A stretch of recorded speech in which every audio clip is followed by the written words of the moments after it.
बच्चों, स्वागत है आपका मेरे YouTube चैनल। आज मैं आपको रंगमंच का सबसे पहला चैप्टर समझाऊंगी जिसका नाम है नाट्य शास्त्र। बच्चों को इस नाट्य शास्त्र में बड़ी प्रॉब्लम आ रही है, इसलिए मैंने इसको बिल्कुल साधारण शब्दों में तैयार करा है और मैं इसे आपको समझाना शुरू करती हूँ। तो सबसे पहले हम इसका परिचय करेंगे। परिचय: भरत मुनि की नाट्य शास्त्र की परंपरा अति प्राचीन है। अति प्राचीन यानी सबसे पुरानी है और समय समय पर नाट्य आचार्यों द्वारा नाट्य शास्त्र के बहुत सारे सिद्धांतों की स्थापना भी होती रही है। लेकिन भरत मुनि जो आए, उन्होंने जिस नाट्य शास्त्र को प्रमुख माना, ना तो वैसा अभी तक कोई हो पाया है और ना तो पहले कोई था और ना ही बाद में कोई बन पाया ऐसा। क्योंकि ना तो भरत मुनि से पहले और ना ही बाद में इतने अच्छे आचार्य हुए जो कि भरत मुनि के नाट्य शास्त्र की तरह नाट्य शास्त्रीय सिद्धांतों का क्रमबद्ध निरूपण कर सके। इसलिए भरत मुनि के नाट्य शास्त्र को सबसे प्रमुख नाट्य शास्त्र कहा गया है। ये हमने नाट्य शास्त्र का परिचय दिया। आपकी जो सोल वाली बुक है, आप उसमें से अगर आपको और अच्छा लगता है तो आप इसमें और भी डाल सकते हो, लेकिन मैंने साधारण से शब्दों में बनाने के लिए इस नाट्य शास्त्र का परिचय इतना ही दिया है। अब हम करते हैं नाट्य शास्त्र का अर्थ। अब नाट्य शास्त्र है क्या? भरत मुनि ने जो नाट्य शास्त्र की रचना करी वह नटों को प्रशिक्षण देने के लिए की गई थी, क्योंकि उनका मानना था कि जब संसार में लोग परेशान होंगे, उनके दुखी मन को कैसे शांत किया जाएगा और उनके दुखी मन और परेशान मन को शांत करने के लिए भरत मुनि ने नाट्य शास्त्र की रचना कर डाली।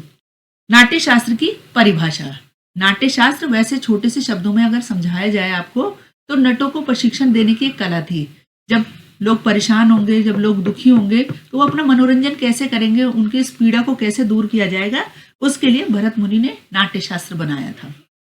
अब परिभाषा। अब परिभाषा देना ही बहुत जरूरी है, क्योंकि ये ग्रेजुएशन है, कोई छोटी क्लास नहीं है कि आप बस अर्थ दे दोगे चल जाएगा काम। अब परिचय देना भी जरूर, परिभाषा भी देंगे हम। अभिनव गुप्त के अनुसार नाट्य शास्त्र को प्रायोगिक स्वरूप सबसे पहले भरत मुनि ने ब्रह्मा जी से सीखा था। नाट्य शास्त्र का प्रायोगिक स्वरूप सबसे पहले भरत मुनि ने ब्रह्मा जी से सीखा और बाद में यह शास्त्र अपने शिष्यों को सिखाया। और फिर नटों को, नट कौन होते थे? नृत्य करने वाले, लाभ पहुंचाने के लिए उसकी रचना करी थी। इसलिए अभिनव गुप्त इसे नाट्य शास्त्र का एक महत्वपूर्ण मानते हैं तरीका, जो ब्रह्मा जी ने सीखा और अपने शिष्यों को सिखा दिया आगे। अब नाट्य शास्त्र का बच्चे पूछेंगे, अब इसको बड़ा कैसे किया जाए? नाट्य शास्त्र का स्वरूप क्या है? नाट्य शास्त्र का महत्व क्या है? नाट्य शास्त्र का पहला महत्व ये है, अब मैंने छोटी छोटी हिंट दे रखी है आपको। यहाँ हिंट आप अपने शब्दों में भी एक्सप्लेन कर सकते हो। नाट्य शास्त्र का पहला जो महत्व है वो ये है कि इसका पहला महत्व है मनोरंजन करना। मनोरंजन करना कि लोग जब परेशान होंगे, अपने मन को कैसे खुश करेंगे, उसका मनोरंजन करने के लिए नाट्य शास्त्र बनाया गया था। दूसरा है भारतीय संस्कृति का मूल है। नाट्य शास्त्र में भारतीय संस्कृति के सभी तत्व समाहित थे। तीसरा है संदेश देना, कोई ना कोई संदेश दिया गया है इसमें। अगर कोई भी परंपरा दिखाई गई है, कोई रीति रिवाज दिखाया गया है, किसी नृत्य के बारे में बताया गया है, तो कोई ना कोई संदेश दिया गया है। और चौथा है सीमाओं का प्रसार चारों दिशाओं में करना। फिर से मैं बताती हूँ एक बार, ये छोटा सा थोड़ा सा हल्का सा मिटा हुआ है। ये सीमाओं का प्रसार चारों दिशाओं की तरफ करना, यानी इसमें समाज के बारे में भी मिलेगा, ऐसे धर्म के बारे में भी ज्ञान होगा, इस सभी के बारे में। और पांचवा है दुखी मन को शांत करने के लिए। जब लोग परेशान होते हैं तो थोड़ा सा नाट्य शास्त्र अगर देखा जाए, पढ़ा जाए, सुना जाए, तो मन को शांत कर देता है।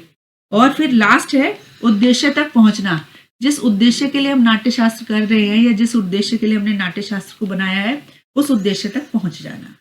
अब एक और महत्वपूर्ण क्वेश्चन बन जाता है, इसमें एक और क्वेश्चन बनता है। ये तो ऐसा है टॉपिक जो कि सभी में डलेगा। नाट्य शास्त्र पहला चैप्टर है, इसलिए आएगा भी जरूर। अब नाट्य शास्त्र को पांचवा वेद क्यों कहा गया है?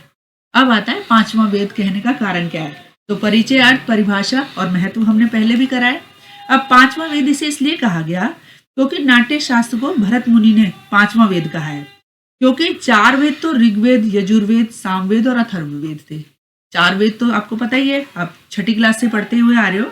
क्योंकि नाट्य शास्त्र चारों वेदों का प्रमाण माना गया है, ऐसा इसलिए कहा गया है क्योंकि नाट्य शास्त्र का जो प्राण तत्व है वह है रस, जो कि वेदों से लिए गए हैं, और रस के बिना नाटक में कुछ भी घटित नहीं होता है। इसलिए भरत मुनि रस की सृष्टि के लिए हृदय की शुद्धि और पवित्रता आवश्यक मानते हैं। उन्होंने कहा है कि नाट्य जीवन का अनुकरण है।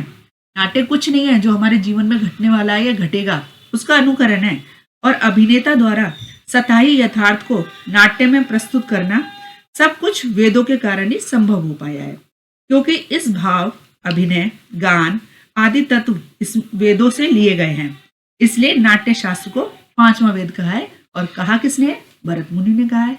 अगर आपको लगता है ये पैराग्राफ छोटा है तो आप इसको थोड़ा सा और मिला सकते हो। अब हम करेंगे नाट्य शास्त्र का स्वरूप। नाट्य शास्त्र का स्वरूप कैसा है? नाट्य शास्त्र के आप बारे में पहले भी पढ़ के आए हो। अभी हमने पीछे पढ़ा है, परिचय पढ़ा है, अर्थ पढ़ा है, परिभाषा पढ़ी है, जिसे पांचवा वेद क्यों कहा गया वो पढ़ लिया। अब नाट्य शास्त्र का स्वरूप कैसा है? सबसे प्राचीन ग्रंथ है नाट्य शास्त्र, इसलिए इसका स्वरूप बड़ा प्राचीन है। इसमें हमें प्राचीन काल के बारे में जानकारी मिलती है। दूसरा, भरत मुनि ने बनाया था, इसलिए प्रमाणिकता भी है, प्रामाणिकता प्रस्तुत करता है। और तीसरा, नाट्य की रचना भरत मुनि ने करी थी, इसलिए बहुत ही महत्वपूर्ण भी है। अब आता है इसमें अगला टॉपिक, नाट्य शास्त्र के अध्याय। हो सकता है आपसे क्वेश्चन पेपर में क्वेश्चन पूछ भी ले कि नाट्य शास्त्र के अध्यायों का वर्णन करो, तो मैं आपको शॉर्ट में बताती हूँ। नाट्य शास्त्र में 36 अध्याय हैं और 6000 श्लोक हैं इसमें, और प्रत्येक अध्याय किसी न किसी विषय की जानकारी देता है।